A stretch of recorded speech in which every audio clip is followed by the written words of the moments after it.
Hello and welcome to yet another Oh the Anthem podcast. This is Cory. And this is Rob. Good afternoon, everybody. And we're joined by... EP. EP's here. EP, Yay.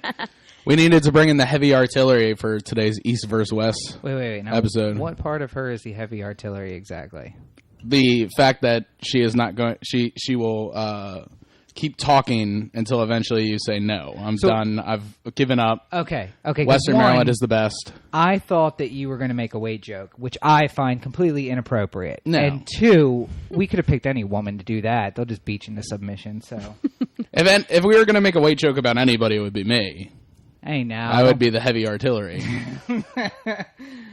no self-depreciation. Or wait, no, that's not appreciation. What is that? Deprecation? Deprecation. Yeah. There we go. All right. Everybody, he's writing a book. Ta-da! Future president. So, Cory, how was your week this week? Oh, tiring?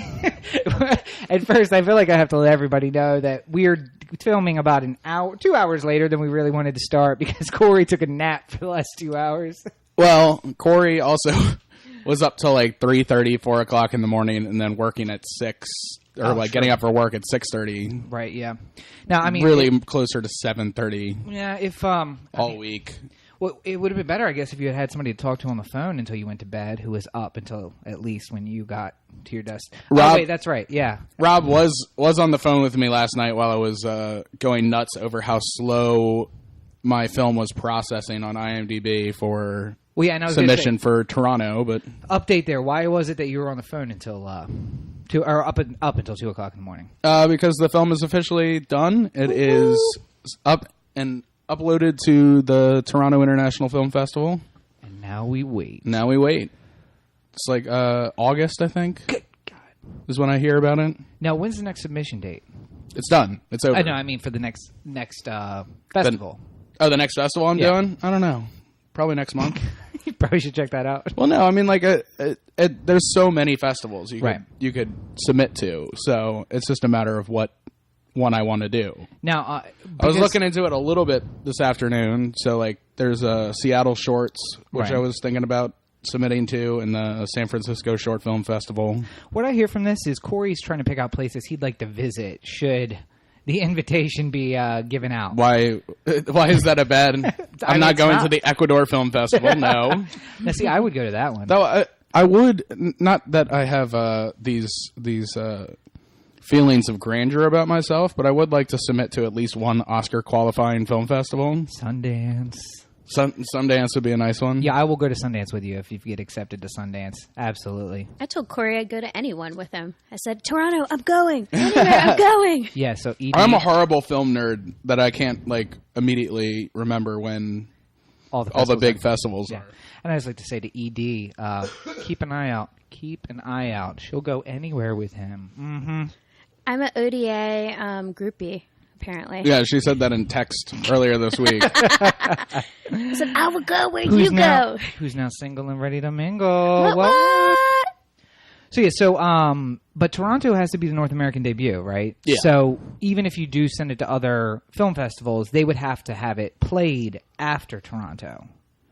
Yeah, I mean, Toronto would be the first one that sees it. No, so if it's in a month, is it also, if you submit it after a month, then that would play a month later than Toronto? Because I would feel like some of those timelines don't exactly match up.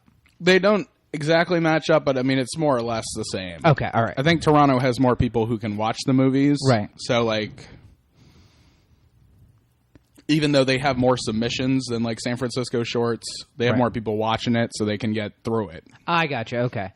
Well, yeah, so if anybody... But the timeline remains roughly the same. Right. If anybody listening is a judge at the Toronto Film Festival... Trying to get my in. Just trying to get an in any way that we can. And you get you see a film called The Love Letter. Well, hey, look at that nice And film. you say to yourself, well, that was horrible. But I do like that Rob and Cory's podcast. I really like that girl in the background. That EP was delightful. Yeah. Anyway, so... I think I'll let him through. I think I'll put him down for suggestion for the top prize. What is the top prize again? I don't know. No, wait. If our actors are listening, $10,000. That's the thing, because I think it's like 10,000 Canadian, though. Oh, so I have to do all that math of like how much. 250 million? Is that what it is? 250 million American? Or is it just $250? No, wait. Would that mean wait? No, because Canadian dollar is worth less than American dollars, right? I don't know. See, this is why. But you know what? To everybody in Toronto, send a check. We'll have no idea. I should probably look how much my credit card was charged for. Right. Because it was $80 Canadian was the fee. Right. For submitting. So if I look into my credit card statement and it was like $100 out of my account, then I know. Well, then that would mean that American dollars are worth less than Canadian dollars. Yeah, because there's more of them to cover the same expense. They're better than us, so I wouldn't be surprised. Not in finance. That's one good reason right there. Yeah, because we don't ever have any problems with finance or banks getting 0% interest loans from the government. Well, we just got real political there for a second. Shots fired, everybody. Shots fired. I don't think it would be a podcast without me getting indignant about something. Something, yeah. And this one's going to have nothing that you can get indignant about. So I'm glad that we got it out of the way early. First, before we get into the indignance, you almost got wound up. How was your week? It was good. I mean, the trials and tribulation continue. I had a full day trial 3 of the 4 days of this working week, which was fantastic. But I also got to look into some really cool stuff. I know we've talked about it like a little bit, but I have had 2 now record labels who have artists signed to them, one of which back in college we actually signed an artist who then later signed for Sony and got like big bucks, and we got none of it because of my poor contract writing skills, which is why I write really good contracts now. Yeah. And then we had another one a couple years ago, and it's not defunct. It's just we haven't done anything with it. So I've been looking into that, and anybody who follows me on Facebook, you can see that all of the 6 groups that are the 6 pages that I have all got updated this week because I'm trying to get back active with all that stuff and get it organized. So been looking into the artist, the musical artist. And I think that we are actually going to do a podcast about that next week or in the coming weeks. Next week will be a music podcast. Right. So we had our film one last week, or actually the last 2 weeks. We really talked about film, and then we had the one live from the set. And now we're moving in. We're building an empire of entertainment, if you will. Yeah, we're in the empire business. Yeah. So, and today I watched the thing about independent video game makers, and I'm like, hey. Might as well. Yeah, I'm writing books. We got video games, movies. We're building an empire out of this shitty little apartment. What else? What else can we add into it's this? A penthouse. It is a penthouse apartment. We'll make it. Well, what else is there? I mean, books, movies, music, strip clubs. Oh, now see, I've been trying to do that around here for a long time. And the anthems. I get shot down all the time, and I keep telling people, listen, there are going to be 10 cars at the hearings for the town about when you put it in, right? The first night you're open, those same 10 cars are going to be in your parking lot. Yeah. The difference is the guys will be there with their wives at the hearing, not with their wives the first night you open. Right. Hypocrisy just drives me insane. I was a little bit confused with your wives talk because I thought you were speaking of polygamous. Oh, well, yeah, no. Like you have wives that go to the hearings, and then you have wives that go to the strip club. Well, God, wouldn't that be the perfect marriage? I wouldn't be surprised. This is the Eastern Shore. Oh, well, no. All right, listen now. Manny. But nonetheless, I would think I'm a perfect candidate for polygamy. I just have to find the wives that are willing to do that. You don't have time for polygamy. That's why it's great, because they can be sister wives and hang out together, and I don't even have to be at the house. You don't... My house gets clean. They spend the time together. Right. They're keeping each other company, because let's be honest. You just don't think that would descend into horrible gossip about you all day? It probably would. And then you get home and you have two women angry at you instead of just one? Here's what I'll tell you what I've learned about that in my life. That there is no exponential growth. One woman is a Category 5 hurricane when she's mad. Just because there's 2 Category 5s going on at the same time doesn't make the situation any worse. It's going to be as bad as it's going to be. I'll take both of them. It's fine. They keep each other company. Because you and I can accept that if I did get married and divorced, it would be because, some complaints I'm sure that you've heard this week. Like, you're never home. I'm trying to get in touch with you. You're busy doing this and this and this. No. And not that you're getting divorced. Or anything. No. I don't want to insinuate that, but that would be why I got divorced. Not yet. Right. I don't think I'm walking that line carefully. Right.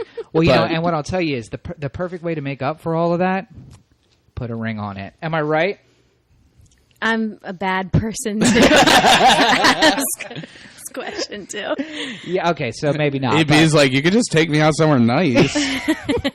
Like, we don't need to go all that far about it. Yeah, no need to get all involved about it. I'm sure if I took Erin to Disney World, she'd just be like, okay. Take her on a cruise, then you've got her bought for the rest of Dude, you could eternity. make films for the rest of your life if you took her on a cruise. Anything you want. Yeah. Just take the girl on a damn cruise. If I made it through the whole cruise Well, listen. without painting the walls red with my blood.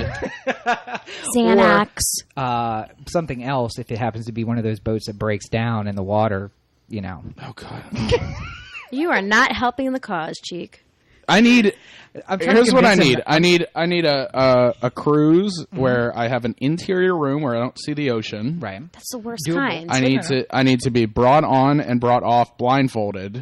We can do that.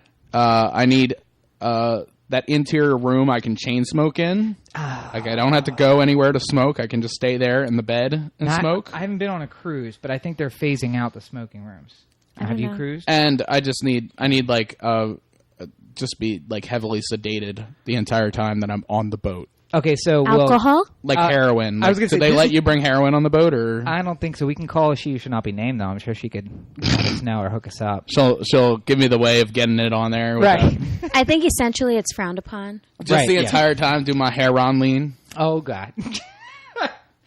But no, what I'll say is that sounds like a cruise. You're getting the worst room, which, by the way, we're broke, so we're going to have to get pretty bad rooms anyway. Mm-hmm. You'll be chain smoking no matter where. We could have the penthouse suite if they have those on a cruise ship. You'll still sit inside and chain smoke, so it doesn't really matter. And you want to be sedated. Alcohol. That just sounds like a regular cruise. See, but I don't want to go anywhere. Like, I just want to be in the room, like... So numb to the entire thing. Here's what you got to do. What you have to do is... Like, Erin keeps... The reason why she brings up, like, the cruise is she's just like, there's buffets and there's comedy clubs and they have live shows. And I'm just like... It's fun. I want none of that. I want in the room where I'm pretending that I'm not on a boat chain smoking for 5 days. I'm going to just sidebar real quick. That's where we get into comedians, live theater. Those are the two aspects that we haven't touched on. Nice. We're just... I think we could do comedians, yeah. But I'd love to do comedians. Yeah, that would be great. But anyway, but what you need to do is you need to get a room at that $1,500 per night South Korean hotel that they built out on the peninsula. So when you look out, it looks like you're on the ocean on a cruise. Why can't we just go somewhere rad, like Ireland? A cruise? Oh, you mean something else other than that? Yeah. Well, because we can leave from Baltimore, which means we could roll out. The whole posse roll out together from Baltimore. 5 days, a day after we get on the boat, we fall asleep, we wake up, we're in the Bahamas. It's 4 days in the Bahamas. We fall asleep, we wake up in Baltimore and go back to our shitty lives. Not that our lives are shitty. My life is fabulous. Okay, well. EB's feeling good about her life. Well, anyway. So I wasn't this week, but generally, I'm all right. But you it's okay, I guess. To try and get this thing back where we were going, you finished the thing, you got it submitted. Yeah. So this non-sleep. Yeah, that was a long sidebar. Yeah. Well, we really did go off. That happened.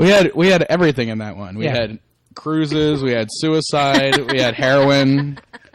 I don't think this is going to be a 1 hour podcast. Ireland and the Bahamas. We can wrap this thing up. So we can always just be like, yeah. Well, I guess that's enough for today.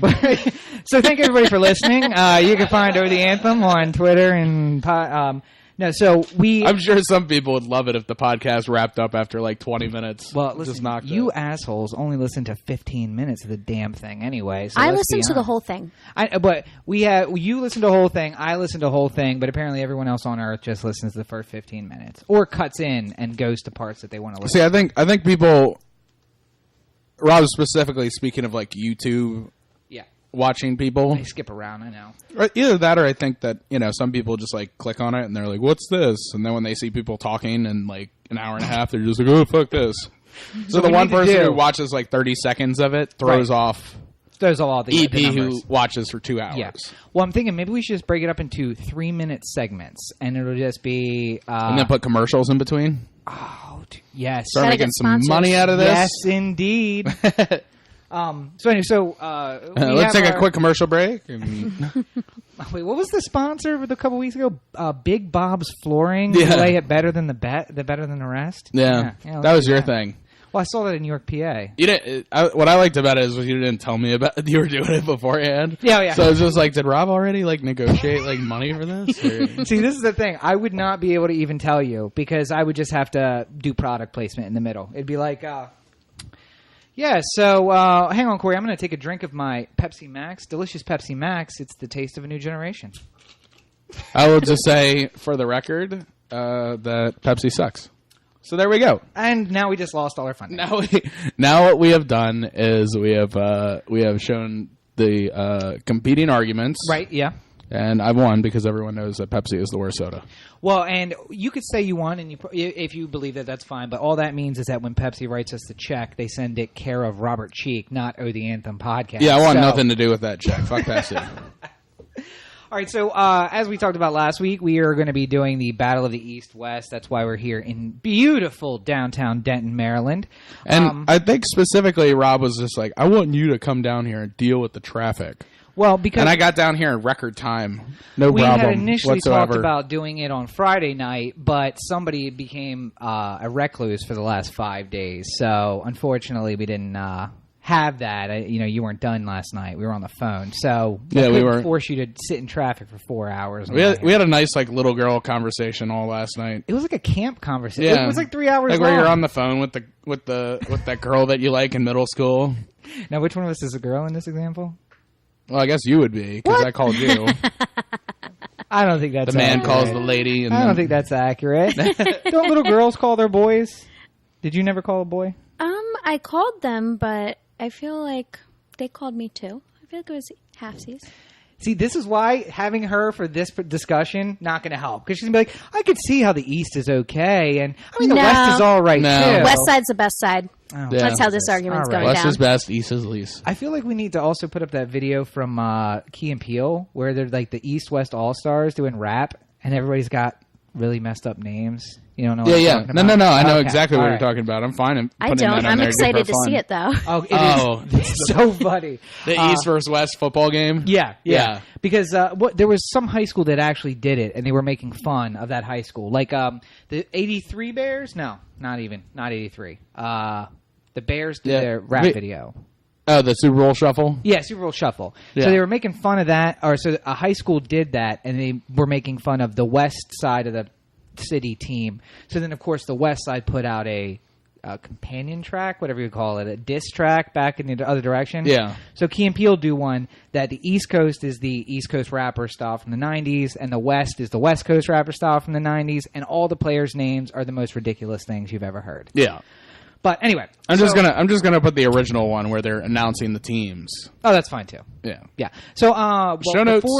Before we get show notes. Before we get into that, I do want to touch on one thing because it's a topical issue. It's something that happened in the last couple of days, and that was the shooting in they're saying Santa Barbara, but I guess they're calling it the Isla Vista shootings. Yeah.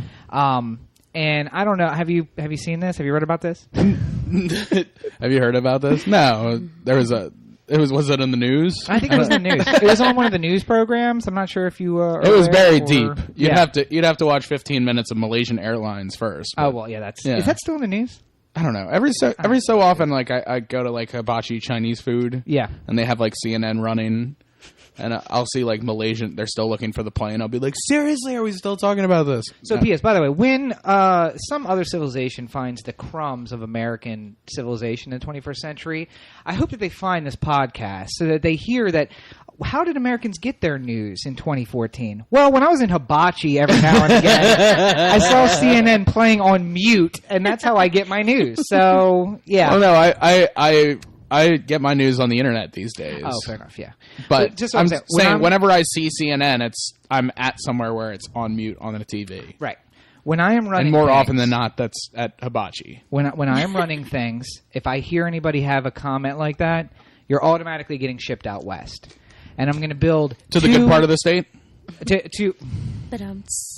To West Texas, where there's nothing but open pasture, and I'm just going to go out there and fence in as much property as we can, and on one side, and a railroad spur out there, and on the left side will be Camp Asshat. And that's for people from the Western Shore who drive down here and make my life horrible on the weekends. And on the right side is going to be Camp Stupid. And that's where the people who don't actually check the news and they're just like, did you hear about this thing? No, it's the number one running Or people news who story. go into voting booths and they're just like, I don't know, this Avery guy. I like his name. Oh, Jesus. Yes, those people too. Yeah. By the way, I once again... Five judges. Choose up to 5 judges. I guess everyone gets the job. Yay. I stumbled upon that video from Newsroom again every single time. I got to watch the whole thing. It gets to me in a way that I can't even describe. Which one? The opening of the very first episode. Oh, okay, yeah. Oh, man. Just in case, excuse me, sorority girl, just in case you stumble into a voting booth anytime in the next 80 years. Yeah. Like, ugh, yes. Anyway, so I got lost there for a second. I got a little flustered. But that horrible shooting. The horrible misogyny. shooting. Yeah. Okay, now, and see, this is where we're going to have a disagreement because it's oh, God, not, I can't wait for this. It has nothing to do with misogyny. Nothing at all. Go on. Wow, it's silent. You guys are silent. No, we're waiting. We're waiting to hear. So here's the thing. It's coming. It's coming. Okay, he rants and raves about the women rejecting him and all that stuff, and that's his inspiration for shooting. Bullshit. Okay? His inspiration for shooting is that he is insane, that no one ever locked him up, despite the fact that they should have, and he qualified for it. He was overly medicated and then under-medicated, and his therapist did not do what she should have done, which is to say, I see 1,000 warning signs. We need to do something about this guy. Now, he may have ranted and raved about the women. What were the victims? What was the gender makeup of the victims? Anybody? Well, 2 of them were roommates. 6 dead. Yeah. 6 dead. How many women out of the 6? It was like 2, right? 2. Yeah. And neither one of those were shot as a target. Both of them were targets of opportunity. He couldn't get into the sorority that he was trying to. Okay, so the first 3 victims, all men, his roommates, who he had long-standing conflict with. Why did he kill them? Because he was insane? Well, because they didn't like the things that he did. He listened to music at his hours, and he had this video blog that everybody was like, you're fucking insane, and I don't want to be around you. They were all trying to move out. He had a beef with them, and he killed them because he's crazy. Yeah. So then the fourth victim. Who's the 4th victim? I don't know that much. Oh, come on now.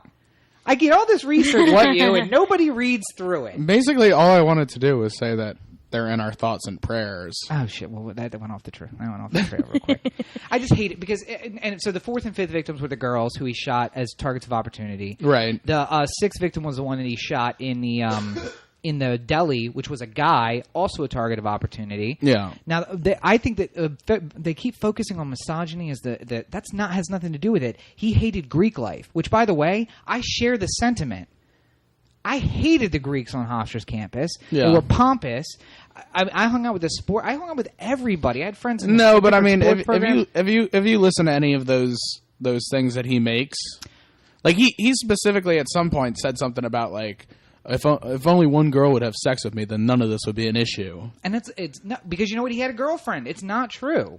That's the thing is that much like the persona that I create on this podcast, he created a persona online that got hits. It was this misogynistic, hateful virgin, which he wasn't, who couldn't get a date, which he could, just not with the women that he wanted. He can get a date now from all the crazy, fucked up people who are dead. Like the 7th victim. Well, I mean, hypothetically, yeah, he could because.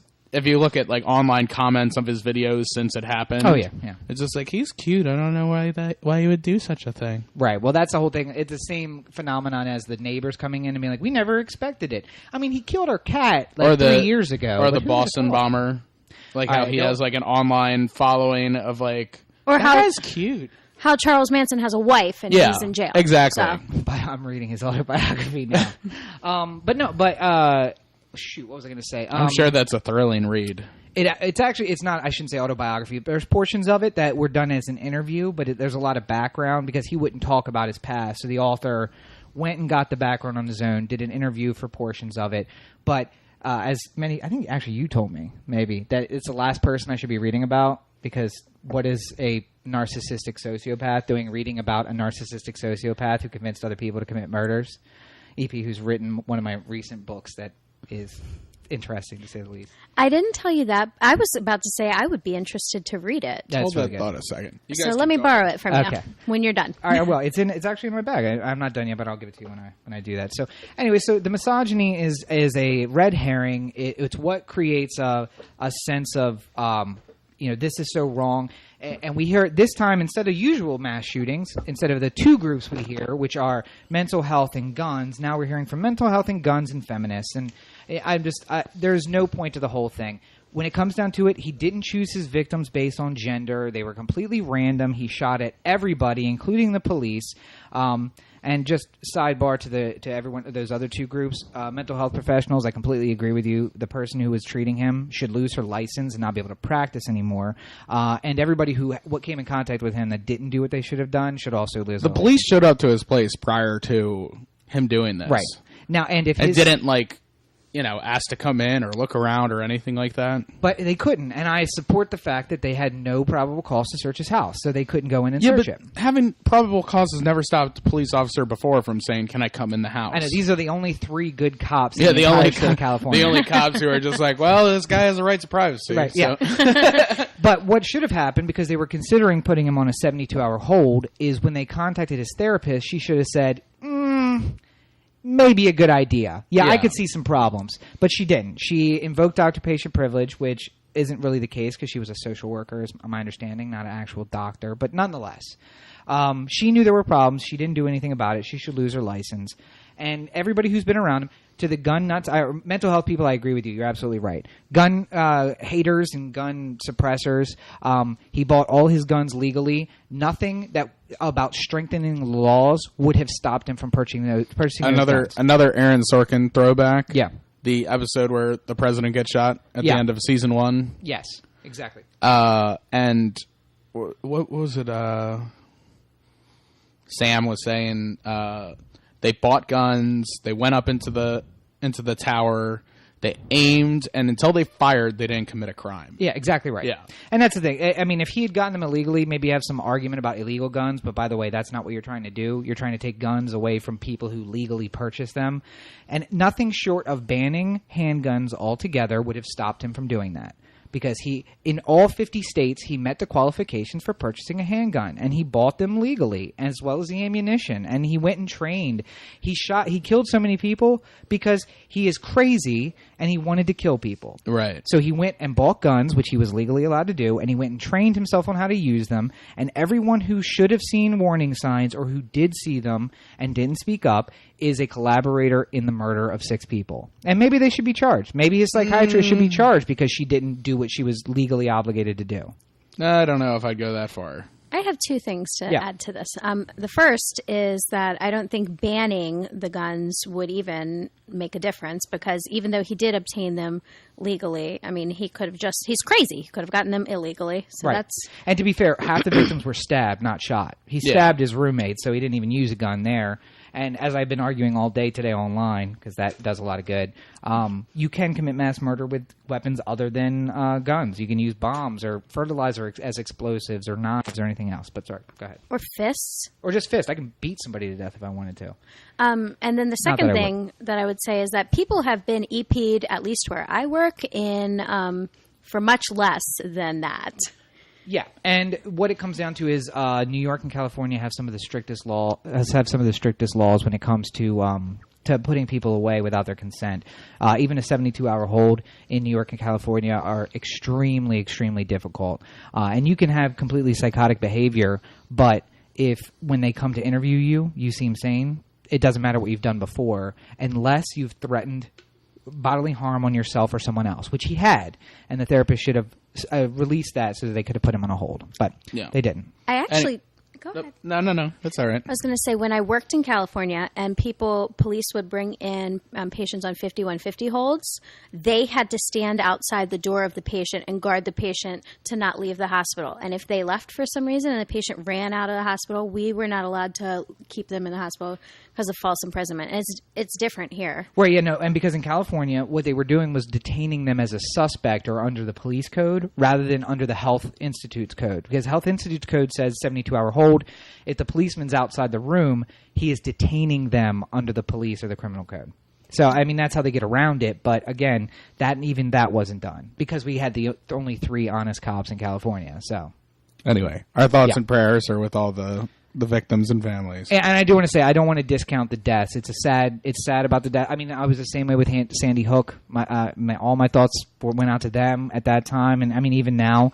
But I just hate when people use these things as political tools to try and take away rights, and using them for political tools at all. The heroin epidemic in Maryland now they're trying to take away your rights to avoid search and seizure in an effort to stop heroin. Like stopping me on 97 is somehow stopping the heroin trade. Yeah, but it's ridiculous. Anyway, so onward. Oh, whoops! Why is ED calling me? Oh, because your phone's on silent. Yeah, that's why. What time is it? Hey, ED, 8 o'clock. Yeah, that could be part of it. So anyway, so East versus West. Yes. Ding, ding, ding. So it begins. We need to get like a bald Brian who does the sound work and does sound effects. Yeah, we should do that. Somebody else records for them, though. Oh, really? Yeah. Oh, so they have one person recording and then one guy just on sound effects. And yeah.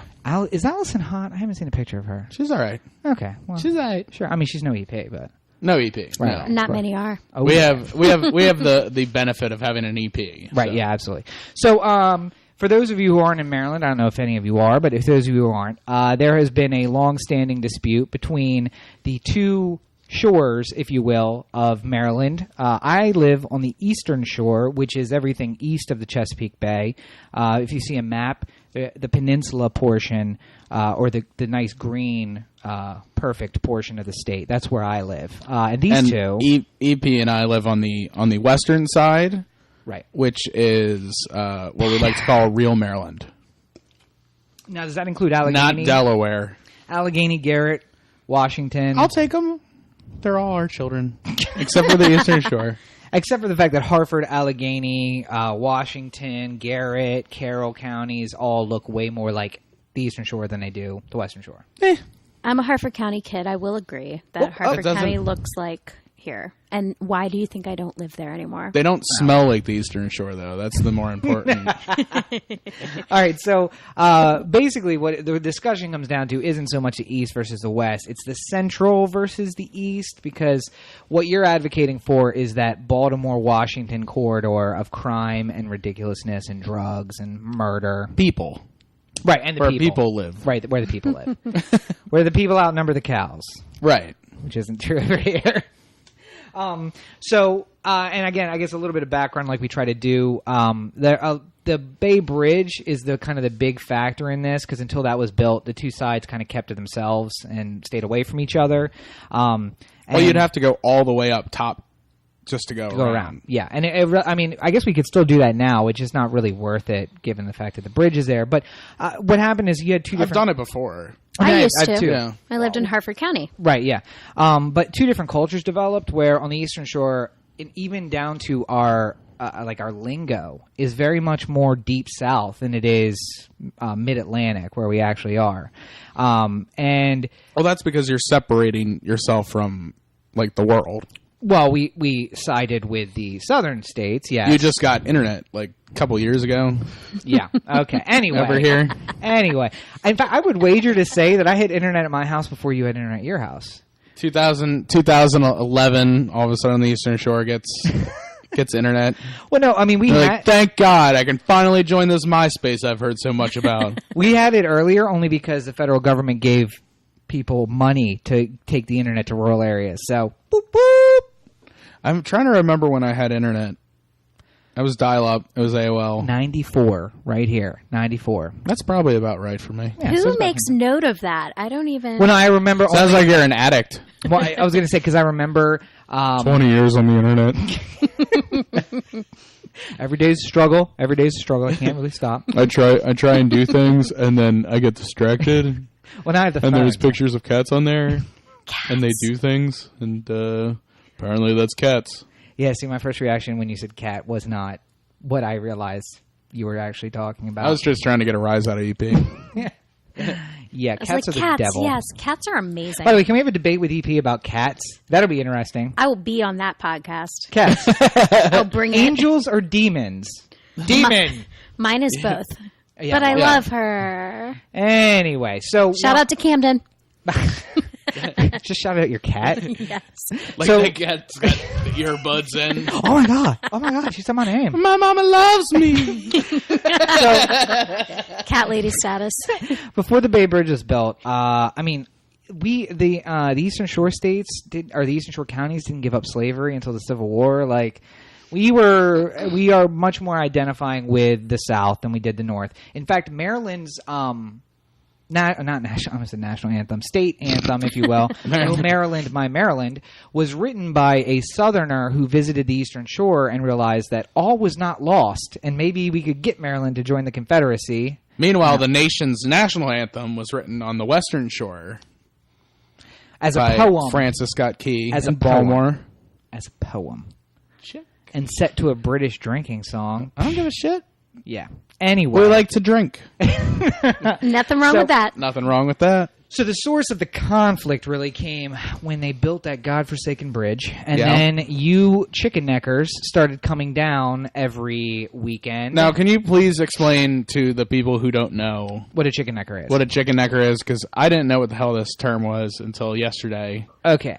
And a little bit of background about chicken neckers. So what chicken neckers are, it refers to how you get crabs. On the east, how you fish for crabs, if you will. So on the Eastern Shore, we use crab traps or crab pots, depending on how you want to talk about them. And if you couldn't afford a trap or a pot, you would do a trot line, which is a certain kind of line to catch crabs. And I don't go into descriptor because it sounds a lot like what a chicken necker does, but trust me, it's different. You can just keep talking. I'm going to add music to the background. Okay, that's fine. So, so what the people from the Western Shore did is they said, "Oh, you guys just tie something into a piece of string and throw it into the shore, and that gets crabs." So I'm going to go to Woolworths and I'm going to get a nickel's worth of twine, which was a big bomb. A big ball of... That must be That's what they had Eastern around Shore here. thing. Yeah. You guys don't know what Woolworths is? I know what it is, but it's they don't retro. have Walmart. They have Woolworth. So what chicken neckers would do is they would get twine, which came for a nickel in a big ball, and then every 12 or 18 inches, they would tie a loop and put a chicken neck in it, and they would use that to catch crabs. And it's a very inefficient and stupid way of catching crabs. And the people from the Eastern Shore said, it's a lot easier if you use better rope and a different kind of knot and a different kind of bait. And they were like, ho, ho, ho, ho. We're from the Western Shore. We know how to do things right. You know how people on the Western Shore get crabs these days? They use the money that they earned at a job, which are prevalent over there. Yes, yeah. And they pay for them. Okay, that's cool. They don't have to go into the creek with their can, try and fish out crabs. What I'll tell you is that somebody's got to pull them out of the water, so that's one job. Yeah. And because I live here, I can get it for about a nickel on the dollar of what you pay for crabs. So enjoy paying $190 for a bushel of A1s. That's not anywhere close to what they cost. I don't even know what it is. I don't really care. Because here's what I know. I got a guy who lives across the street from me, and I call him, and I slip him a 20 spot, and he gives me a bushel of A1s. Once he's done with his route, because obviously I want him to sell them for full price if he can. But if he has stuff left over, he brings them over and he'll sell them to me for a 20 spot. So while you're paying over $100 for that same bushel, I'm paying $20, and the $20 is generous. It's like not even what he asked for it. It's me giving him a tip on top of buying the crabs. I don't think that we can use personal connections as fuel for this argument. I think we absolutely can, because that same guy would sell with the same deal to anyone who he knows around here. But once he crosses the bridge, that's when the price goes up. Actually, that's not true. When he gets to Kent Island, that's when the price goes up, because really, Kent Island and you traitorous bastards, you're basically chicken neckers just on this side of the bridge. So this is what I hate. I hate the people who come down to the beach and jam up $6.95 on my side. Okay, so we share that. We share those people. We both seem to hate those people. Yeah. Baltimoreans. I love you, but come on. I hate those people just because as soon as Friday hits, you can't go anywhere in this state. Right. Because everybody's rushing to the beach. Right. So I guess we found common ground in that area. Except for... Let's start with some common ground. And now the Eastern Shore smells like shit. Okay. And there's that. But you guys have 8 lanes of traffic that can go progressive, and it backed up for, like an hour. So those 8 lanes of traffic filter down and cross the bridge on, God, I hope, 3 lanes, not 2, to get across here. And then they turn onto 404, which is 2 lanes, 1 in each direction. Mm-hmm. And 404 is the major thoroughfare to get basically anywhere you want to get around here, meaning I take that to work. So on my way home on Friday, it's a Friday, I'm having fun, it's great, and then I hit the 7-mile backup waiting for the light at 404, because not only are so many cars backing up, what you guys don't know how to drive, and you block the intersection, so it rolls through a green cycle for us, and we can't It's not move. about not knowing how to drive, it's about all these people being on vacation and wanting to... Like, they don't care anymore about the struggles of the day-to-day. Right. Well, I mean, that's because they're so wealthy with all the income they have from their jobs and whatnot. Yeah. So they can afford vacations. And our real girlfriends, not our sisters. I can't even respond to that. But, I love my Royal Farms, and you guys clog up my Royal Farms on a Friday afternoon, and then I'm eating dinner at 10 o'clock, and then I don't get to the gym, and I blame you for all of that. That sounds like a personal problem. Yeah, that sounds... I'm making this very personal. That sounds like you're getting upset at Royal Farms for being successful. No, I'm getting... Because here's the thing. I would give them all of my business. But love it? You and people like you... You and your kind. You and your kind. You and your kind with your enunciation. So, anyway, traffic is a huge problem, and it backs up all evening long. Like I said, you deal with it for an hour during rush hour, and then I deal with it for 8 hours from noon. Well, more than that, from noon on Thursday through Saturday morning. I'm dealing with traffic, and you're so stupid that when they try to put in money to make 404 dualized or to add a lane to 50, so it's 3 lanes going to the beach, you're like, well, I don't know that we could spend money on that. That doesn't seem like I got to call my legislator. And all right, I'm going to do this real quick and turn Rob down. EP. True or false? If you had the option of getting to the Bay Bridge and it was basically like going over Asselin Bay and just like right into Ocean City and you could skip all of the Eastern Shore, wouldn't that just be glorious to you? It would be glorious, but I would miss stopping at Sonic. That's the only delightful thing. So if we had a Sonic, like the Bay Bridge and then a Sonic and then Ocean City, and it was all right there, and you didn't have to drive through all the Eastern Shore, you'd feel a lot better about your life? For sure. All right, good. I agree. Rob? So now let's talk about Ocean City, because obviously the reason that you all come here is for Ocean City. Now, it's not like we're coming here for the culture. Anyway, so Ocean City started out as a very small beach community in the 1920s. Someone had this idea that, they're doing this thing up in New Jersey and we could probably do it here. And someone bought all the land and then figured out that there was no wealth on the Eastern Shore to support an Atlantic City style resort in Ocean City. Who would have thought? So they did build a couple of houses. You mean all the people who are living in the area didn't have money to afford this sort of thing? Well, no, the thing is that we know people. Like, I don't have to pay for a hotel. I know people who live in Ocean Pines or in Salisbury or in West Ocean City, and I just go and stay with them, and then we go to the beach from there. You don't know people unless your grandparents retire to Ocean Pines. So it's not the same thing. Like, I don't support the local. I slept in economy. the back of a pickup truck once in Ocean City. I slept on the floor of a lobby in a hotel during Senior Week. But so they bought up all this land, and he was about to build this big resort, and they were like, oh, you probably should wait, because who's going to come stay at your resort? So instead he built a couple of little shanty-style houses, and the rich people from New Jersey and Baltimore would come, but they would come for like not a weekend, like their 2-week vacation. They would come down and stay. Right. So then they built that godforsaken bridge, and it was originally just 2 lanes in each direction, but then people figured out, you know what, we could be at the beach in like 3 hours. That's great. Let's do it. And that's when it kind of sprung up. And instead of building a beach on your side, which is what I advocate, just find a nice place in Anne Arundel County, St. Mary's, somewhere in there. Build your own beach. Build your own resort. Stay out of the Eastern Shore. Here's my counter argument to that. If you want to take away Ocean City, for the sake of argument, let's just say lop it off and let it float into the Atlantic. And now you don't have a beach, and then we have to build one in, Annapolis or something like that. Right. On the good side. Right. Something tells me that Royal Farm, which is popping on Friday nights, is not going to be popping ever again. Yeah, because people won't be driving through it. It doesn't matter, though, because they're open 12 months of the year. So you guys don't like money coming to your side of the state, I guess, is basically what you're saying. Well, and here's what I'll tell you, and we're going to get into another issue later where I can make a better argument about that, but it's not that much money. Here in Caroline County, there's not that big of an impact because you're driving through us to go somewhere else. We're in the way. We are the thing you're talking about, skipping and just going directly on the 90 bridge into Ocean City. Yeah. We're what is in between. So we don't get your benefit. I would stop at the pub. Okay, well, that's fair. Yeah.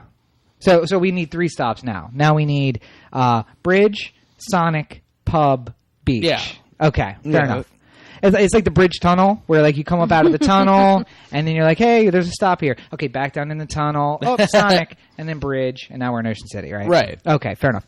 And why would we need to lop it off into the ocean? Build your own resort, and then we'll have Ocean City.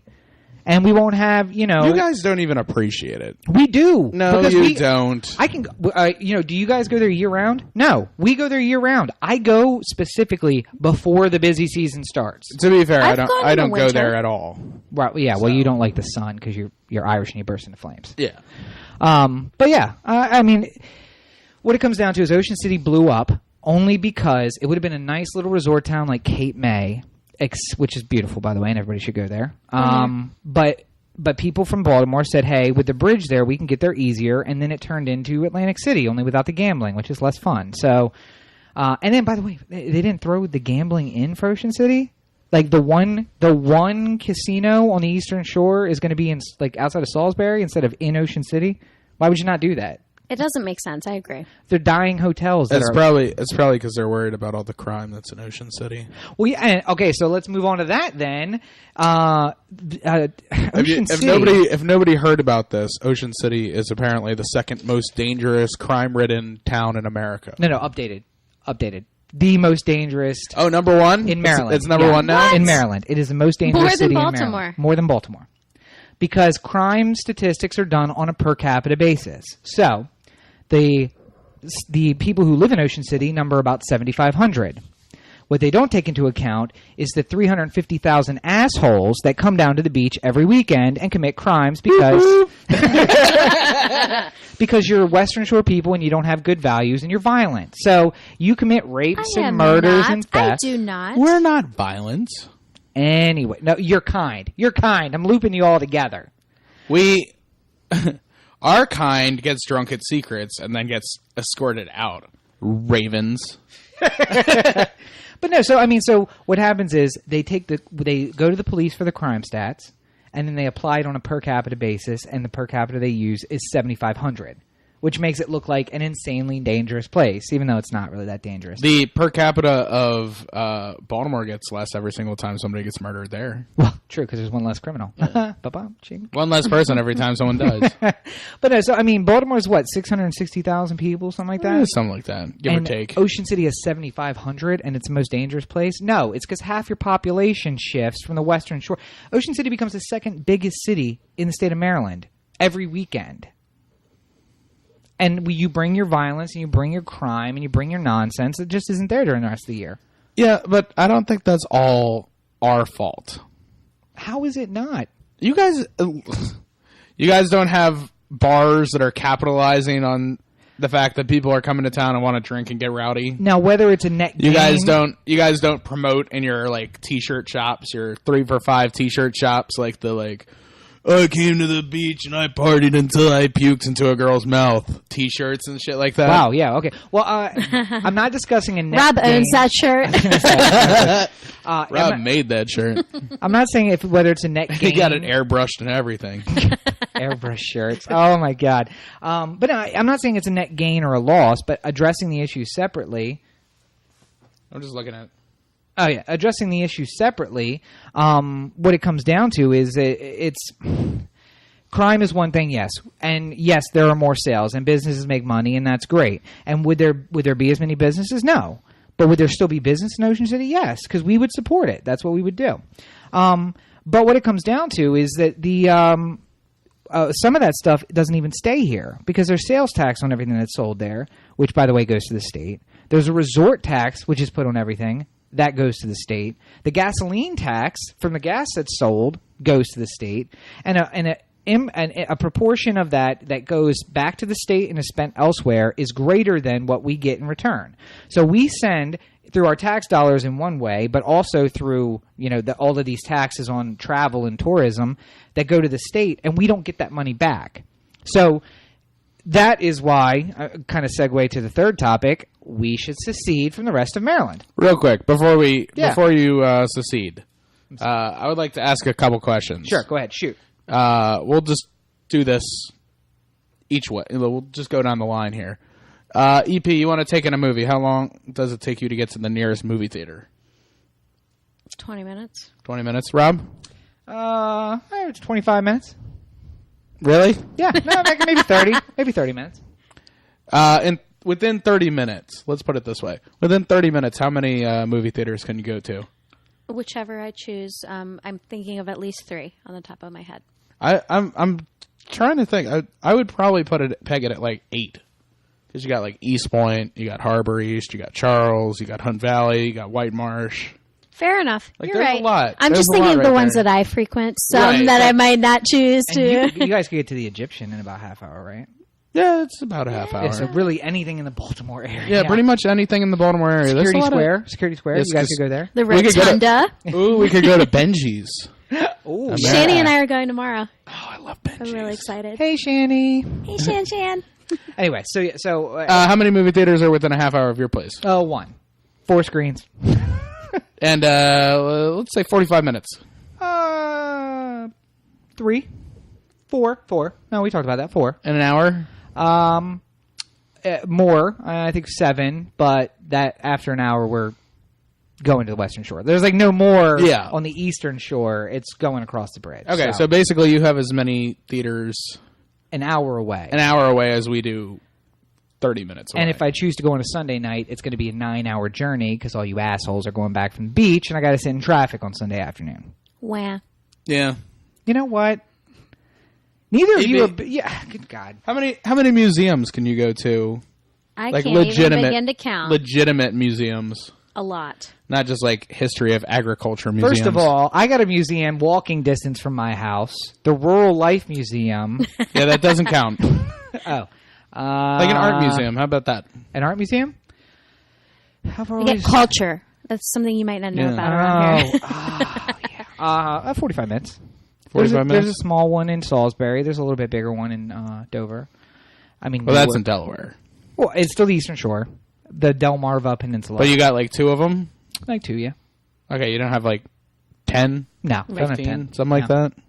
No, just 2. We have what we need. How long does it, Aaron, how long does it take you to get to a sporting event? A sporting event? Yeah, like if you take an Oriole game. 20 minutes. 20 minutes? Rob? 5 minutes. North Carolina High School is right outside of town. Professional sports team. 40 minutes. I can go to Salisbury. See the shore. No, like a real professional team. Oh, yeah, like 2 hours.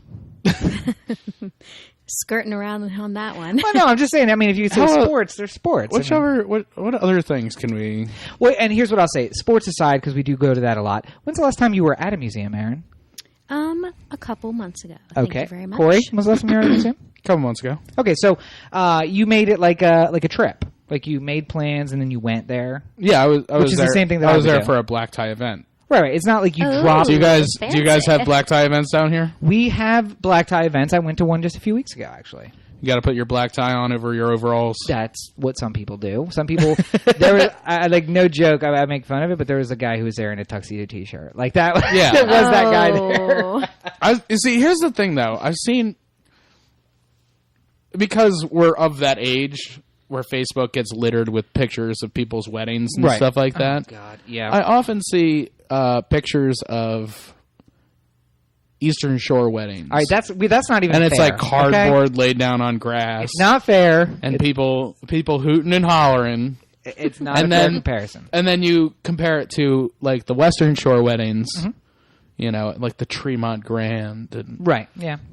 These opulent but again, locations and beautiful floral arrangements, not just like a rose and dirt on a table. Well, but here's the thing, though. But for a wedding, I could have my wedding over there, too. It doesn't matter, because for those kind of events, sometimes you travel. How far did you go for your wedding, Erin?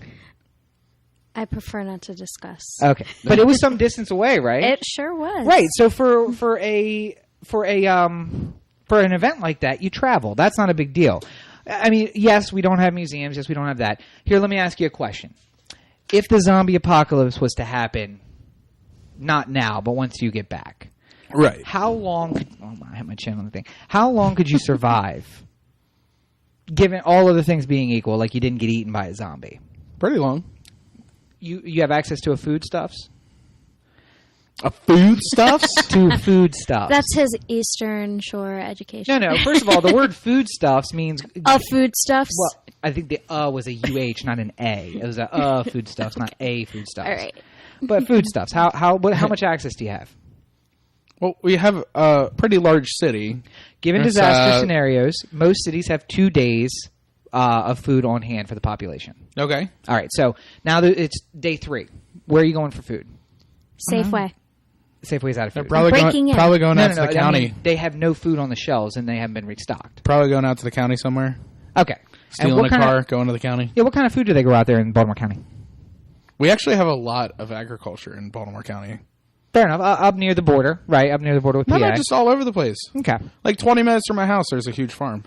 Okay. Well, there's one farm, and you can refer to it as the farm. No. I'm just saying, I was just speaking of, because it's freaking huge. Okay. And there's a huge farm of many farms that are in the area. What do they grow on that farm? I don't... See, first of all, I'm not down with the Eastern Shore lingo. I don't know what's grown on a farm. Right. I don't know what corn or soybeans or wheat or something. I just drive by and I say, "Hey, farm." Right. Now, go ahead. Now, go ahead. I don't ask questions. I was just going to try to get this train on the road and train on the tracks. Yeah. And train on the road. Choo-choo, motherfuckers. Wait, what is it? Is it Inception that has the train driving down the street? And yeah. Like, the fuck? I was just going to say that I could see where you're going with this, and you would like to say that your Eastern Shore little environment is more sustainable in the event of a zombie apocalypse. But all I'm going to say is once the zombies get here and they kill you guys, I mean, who's going to know to come look for you? There's nothing here, so no one's going to come. No one's going to find you. You are going to have less zombies because you have less people. And here's what I'll tell you. The reason I brought that up is very specific because I talked to a guy at a gun show, and there is a group that, no bullshit, has a zombie. I like how you bury the lead on the gun show part. I talked to some fine Eastern Shore resident at a gun show. At the gun show. So there are groups here who have a zombie/disaster plan that involves blowing up the Bay Bridge and the Canal Bridge and the bridge tunnel so that we can isolate ourselves and keep you assholes out. That's what it comes down to. How are they ever going to get to Washington with the scientist who knows the cure? If they blow up the Bay Bridge. Think about it, Eastern Shore. Because we all know how to operate boats. So we could do boats. Because the water it's not like the floor is lava. It's just water if you have a boat. The floor is lava. I would like to put it out there for those who are not watching this that the expressions on the faces of Cory and myself that are being exchanged during this whole conversation are priceless. Yeah. Do not. I like Rob's. Rob's like, well, we know how to use boats. Like, and Cory and I are like can you operate a boat? Can you operate a boat? Yeah, we have those little duck paddle ones in the harbor. They're dragons now. They are dragons now. Oh, you're going to paddleboat over here? Good luck. Listen, zombie apocalypse, the rules are off. I will go across I will go across the Chesapeake Bay in a dragon that I paddle myself if I have to. For those watching, I just see Cory, like, Red Bull in one hand, like, oh, how far is it? Chain smoking. I hate it the other hand. I hate being on the water. Oh, yeah, Cory has an aversion to boats. I forgot. This thing is going to fucking sink. You know what that makes you? Dinner. That's what that makes you in the zombie apocalypse. And, so by the way, can you use a firearm? Do you know how to operate a firearm? Oh, we have plenty of those over there. Do you know how to operate You one? talk about the two-day supply of food. We have like a lifetime supply of guns and ammunition. So do we. And we know how to use them. And I can tell you, you're not going to shoot zombies any better than you do people cocking the gun to the side. So people don't really do that. I saw that on The Wire. Is that not like a real thing? No, that's people who don't know how to shoot do that. Do you know how to shoot? Yeah, I've shot before. Can you clean and operate a firearm? I can't do that. Yeah.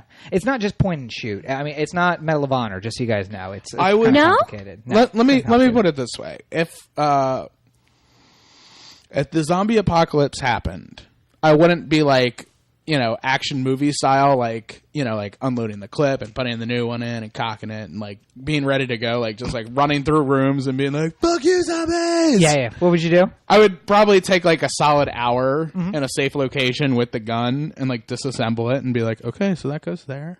Let me tell you how this story works in real life. have my glasses like all the way at the end of my nose like this, like, oh, that's interesting. That's where the safety does. Right. Huh. All right, let's just put this back together and ready to kill people. Yeah. Now let's tell the real story, which is I believe you would do that because you want to know how it works, right? And then you're sitting in front of a disassembled gun, and you're like, "Oh shit! I think this went here, and I think that went there. No, I'm good with it." And then it's like IKEA furniture. You got like 3 things left after you're done. Like, I don't feel like this is safe 100%. Something tells me this trigger was important. But no. So I mean, there are advantages to both, and I've lived in both places. I've lived in the city, and I love living in the city, and I want to move back, and it is what it is. Oh wait a minute, you'd leave this? I would. You'd leave this wonderland? Yeah, well, I like small town life, and the thing is, you know what I like especially about like Rob's argument for the Eastern Shore, because I've been there at the pub on like a Saturday when he's just like, I know all these girls. Yeah. Like, I know everybody who's here. Yeah. And I could just walk into, like, just throw me in any bar, like Looney's, and I know nobody. Well, like, and here's, like I said. Just randomly drop me into a random bar, and I don't know anybody. Maybe I know somebody, but I don't know. No anonymity here. Well, no. Yeah. I mean, for you guys there is. I mean, nobody knows who you are. But people know who I am down here. Here's the thing, though. I have a reputation. So you're walking down Baltimore I'm internet Street. famous on the Eastern Shore. Why would I be walking down Baltimore Street? Let's just say you are. You're walking down St. Paul at 2 o'clock in the morning. Rob's making insinuations about your pants again. Ooh. So you're walking down St. Paul at 2 o'clock in the morning, and somebody comes up and accosts you. God forbid. You're in Baltimore City, and no one knows you, and no one cares. And wait a minute.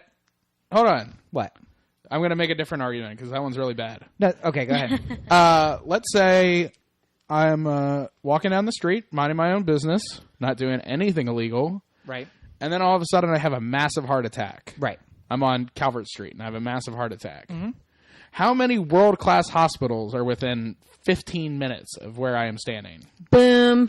Okay. How many of the top 100 hospitals in the world, not the country, not the state, the world, are within a quick medevac helicopter ride away? We're a quick medevac helicopter ride away.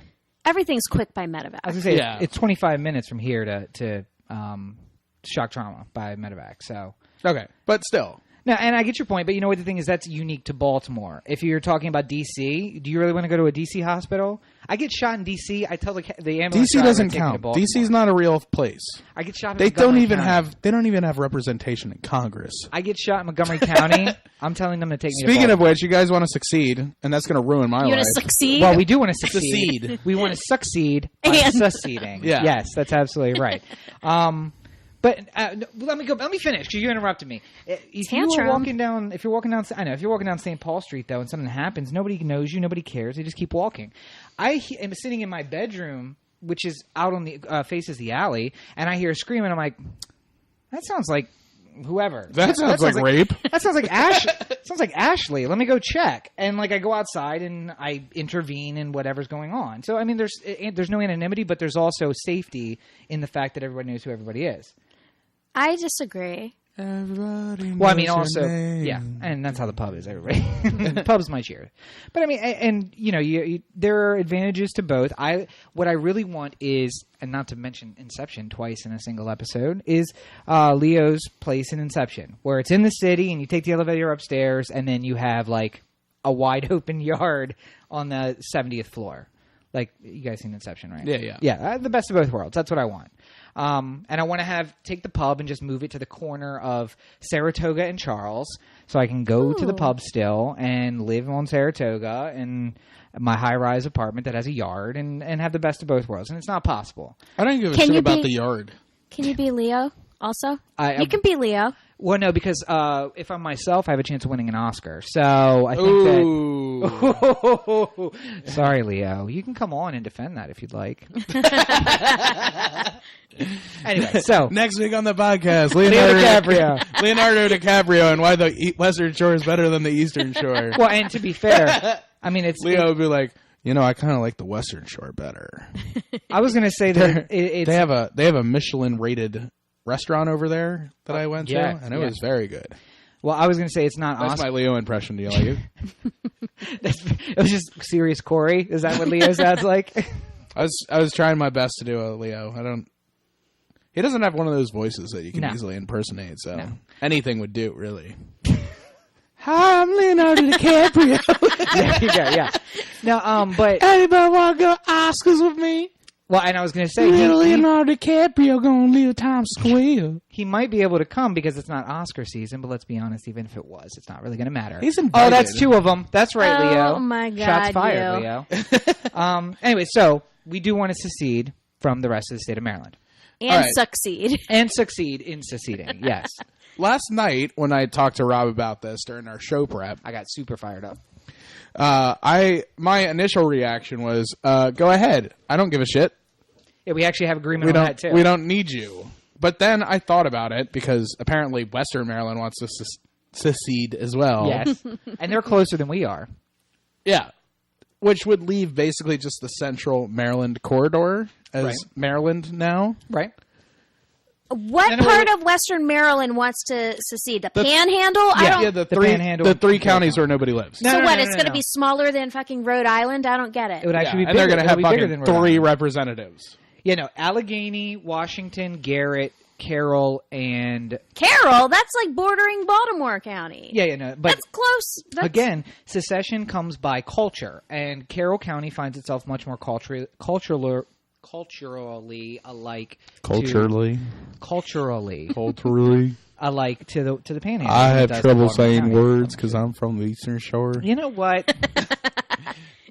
Anyway. But here's the thing. If that were to happen, what I like about the Eastern Shore is that it actually keeps some level of debate between the two parties. Right, yeah. I mean, we generally elect Republicans, but it's close. It's even though you guys elected fucking Andy Harris. Don't look at me. I didn't vote for Harris. I didn't vote for Harris either. By the way, John LaFurla is running against Andy Harris this year as a Democrat. I hope he murders him. Well, not literally, but yeah. He's running unopposed in the Republican primary. Let me keep that in mind because I was talking about a congressman. Murders him like in the election. In the election. Not in real life. Yeah. Which, by the way, that was my look. My look was like, in the election, because that would be a breach of federal law. Yeah. Yeah, so we're not, no, and yes, Andy Harris is... And it's not like he gets to win if he does it. Right, yeah, no. Well, my opponent is no longer here, so I guess I'm the winner.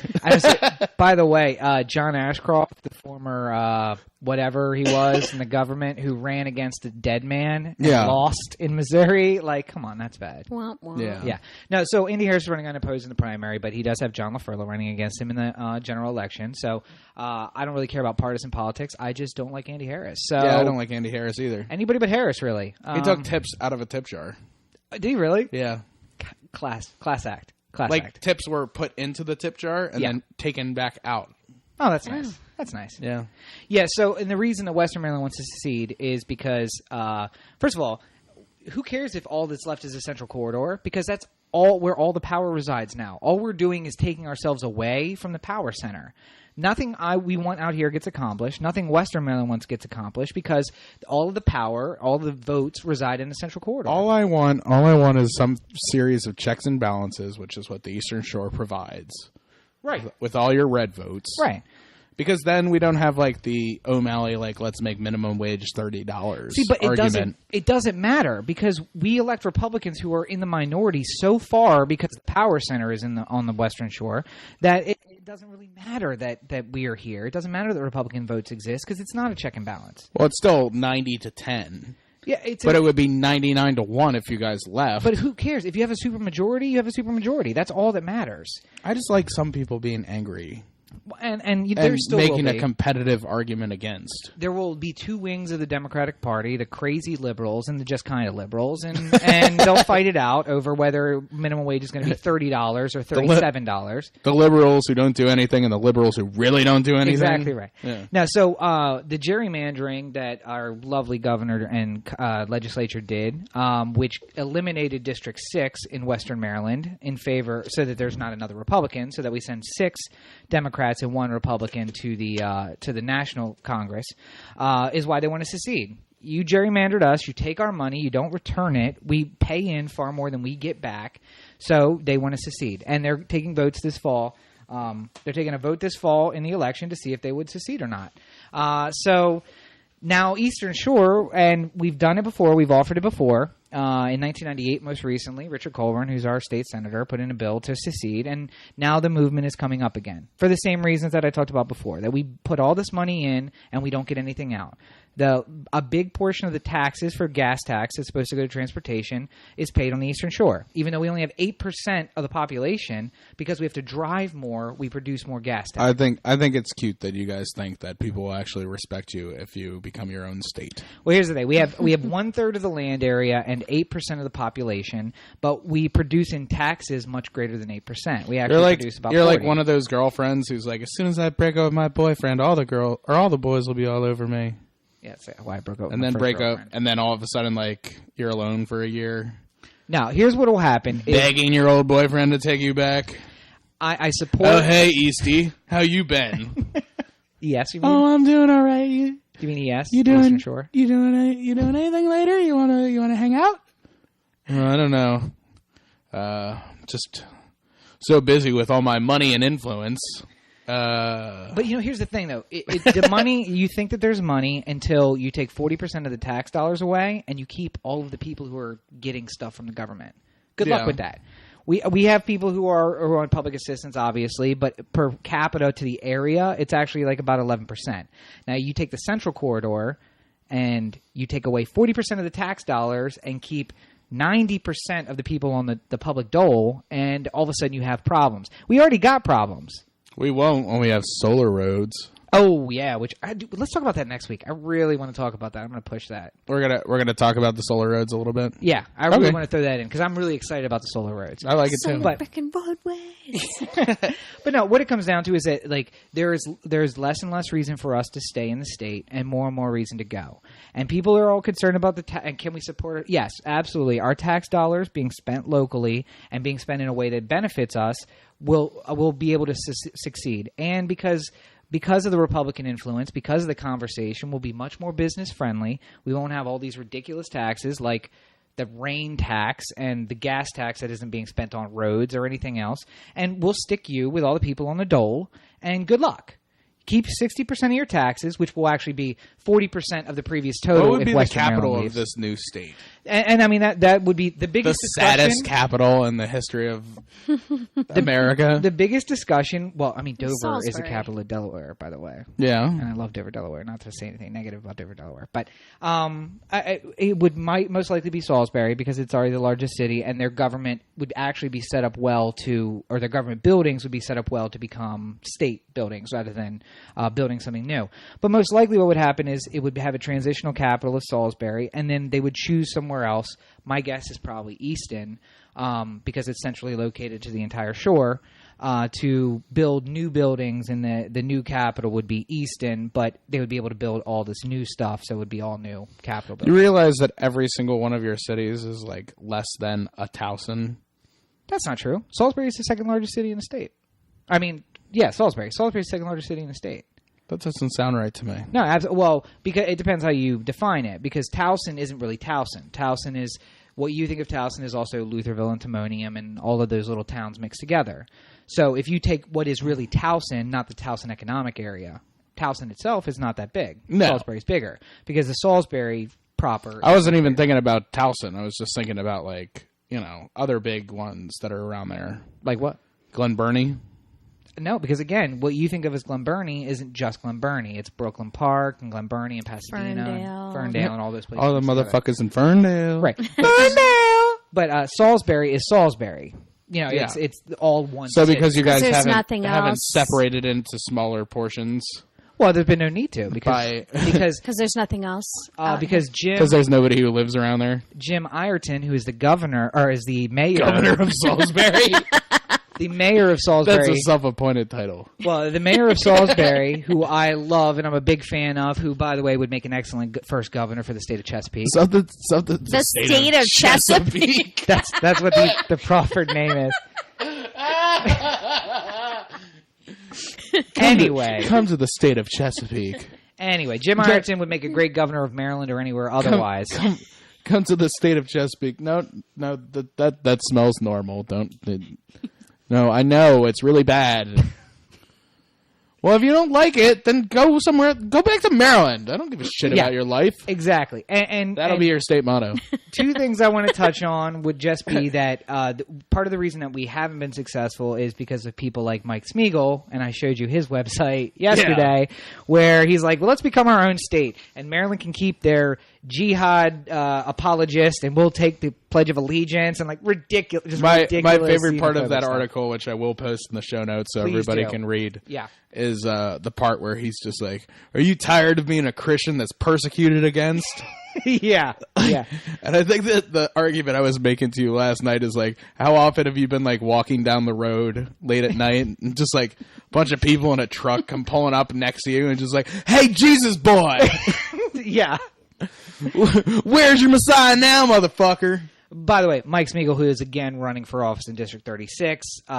So if you live in this part of Maryland, check out that website and then decide how you want to vote. But again, keep in mind also that when the election comes around, that Andy Harris is a fucking asshole. Yeah, and there is an alternative. There's somebody else you could vote for. Yeah, and like anybody. Even Republicans, come on. Like there's probably a dog that's in the running somewhere. Like the cat that runs that Alaska town. Yeah. The Alaska cat mayor. I'm totally going to support Jim Ireton to run for governor or Congress next time. Anyways, is that like the fifth time I've said his name? I got kind of a political crush on him. But a poster of him on your wall. Shirtless. Walking down the sandy shores of Salisbury. The beautiful Wycomico River, which he has helped clean up, incidentally, is a great place to spend an afternoon. We have a really clean body of water. Oh, wait, no. No, hang on. The Susquehanna. Yeah. So anyway, but Ocean City becomes part of the Eastern, Chesapeake or Eastern Maryland or whatever you want, East Maryland, whatever you want to call it. And then you guys can come visit, and we will, if you're a local, we'll charge you nothing. And if you're not a local, then you have to pay the new 50 toll. Pay a toll at the bridge, pay another toll on 50 to get all the way down to the beach. And what if I'm coming here for business, like recording a podcast? Well, I think we could get you in because here's the thing. The toll would actually probably not be 50. It would be on the 50 bridge going into Ocean City. And if I flash my ID and they're like, oh, you're an Eastern Maryland resident, come on in. You're a member of the state of Chesapeake. Right. So then we got to act like we're going. A member of the state of Chesapeake. Yeah. And I'm going to do a callback here. Like we're going to a drive-in theater. Cory, when he goes on vacation with me to Ocean City, has to get in the trunk just to make sure that you're not hiding any Marylanders in there, are you? Sir, I am a member of the state of Chesapeake. I wouldn't do that. I'm booking all the hotels to make sure we're getting. I have to ask everybody because most of the people who drive through are in pickup trucks. No, that's not exactly how it is at all. There's a lot of normal people. I'm a townie. A lot of normal people? Define normal. Are you lumping everybody who drives a pickup truck as not normal? No, of course not. That would be very wrong. Because my mother would take exception with that. Does your mom drive a truck? Yeah. Oh, that's right. She does. She loves her truck. So I just throw it out there. We'll put some stuff in the show notes, but check it out. If you're from the Eastern Shore, there are different plans. One is that Delaware and the Eastern Shore of Maryland become a state. That's not going to happen. There's one plan that has Hartford County all the way down to Ocean City being a state, and there's another one that has Hartford or Cecil, depending on how you do it, all the way down and adopting the 2 Eastern Shore of Virginia counties and making their own state. Perfectly plausible. Basically, what we've all agreed on today is that the western side of Maryland is where the culture and the people live, and all the nice hospitals and the sporting and the great restaurants and wonderful people, and the Eastern Shore has that shit smell. Well, and then eventually an ocean. I don't think that that's an accurate summation, but I will let Brian know what you think of his restaurant. I told him that's one of the reasons why I like this part. Oh, okay, all right. It's it's like one of the 3 things I mentioned that I like about the pub, Sonic, and the beach. That's it. Yeah, that's all. It's 3 things. And then everything else can burn. Wow. I'm just kidding. I'm just kidding. That's a joke. We had a serial arsonist here on the Eastern Shore. No, I didn't. Where were you a few months ago for 6 or 7 separate events? I don't know. Probably in California. I thought there wasn't any crime on the Eastern Shore. I thought all the crime was in Baltimore. You had a serial arsonist. I mean... Well, no, and it turns out the serial arsonist was a guy who got ejected from the fire department, and he was in the fire department because he was a firebug, and he liked fire. So since they wouldn't let him fight it, he would set them and then walk. I like to imagine that he, tried to get into the fire department. They're like, we don't need you, Ricky. So then he'd set fires and then, be the first one on the scene to put him out. It's just like, oh, hey, I'm just putting this fire out while you guys are coming. Just like, you saved the day, Ricky. You want to be in the fire department? This accurate portrayal brought to you by Cory Baker. That's that Eastern Shore accent. Thank you very much. Yeah, hey, Ricky. Any accent that you've heard has been Cory Baker, so please align all of your complaints to him. I'll give and somebody, if you want, you can just email me. I'll give you his home address so you can go visit him. So they don't want to cross the bridge. So I'm hardly ever there. Yeah. So you'd have to come over on a Sunday. We could talk about this for probably 5 hours. And one of the other things that I've been tossing around is, like I said, putting the blog back up, and I'll make some comments about that. So, but there is legitimate stuff. We'll put in the show notes the websites for the Secessionist Move It. So if you want to join in, feel free. I'm moving that direction. Anyway, but we've run long again, so we need to move forward. So next week we are tentatively doing the music episode. Yes, and I would like to throw it out there to anybody who wants to contribute. We're looking for cool under the radar music. Yeah. So if you know a band that really rocks, and you can send them a message and say hey, do you mind if these guys on the podcast play your music? Then I'm all for it. Yeah, I would love to feature some Maryland band that is under the radar, not really well known, and feature them on here and get them some listens. And as I said, we are looking to expand the Anthem family. We're working towards that. Yeah. So in the meantime, I'm all for just hearing cool music. Yeah. And people who are friends with me on Facebook, if you can add me, Robert and Cheek, on Facebook, we featured an artist who we couldn't get for the love letter, but I wish we had, because the song is so good. She's so good. She's insanely talented. Yeah, and I want to get in touch with her and feature her sometime coming up soon. And as far as music is concerned, don't forget, we still have our $150 cash prize for coming up with the theme song. And a music video. And you get the music video, and you'll get a contract from... a defunct record label. It's not defunct. It's just we're not doing it right now. From Variant Records, or the defunct one, which is After 12 Records. And we have access to a lot of different stuff, like recording. But basically what we are talking about, and when getting this record label back up again, is that we can take you from the garage where you are writing music to the studio, to the stage, to the store.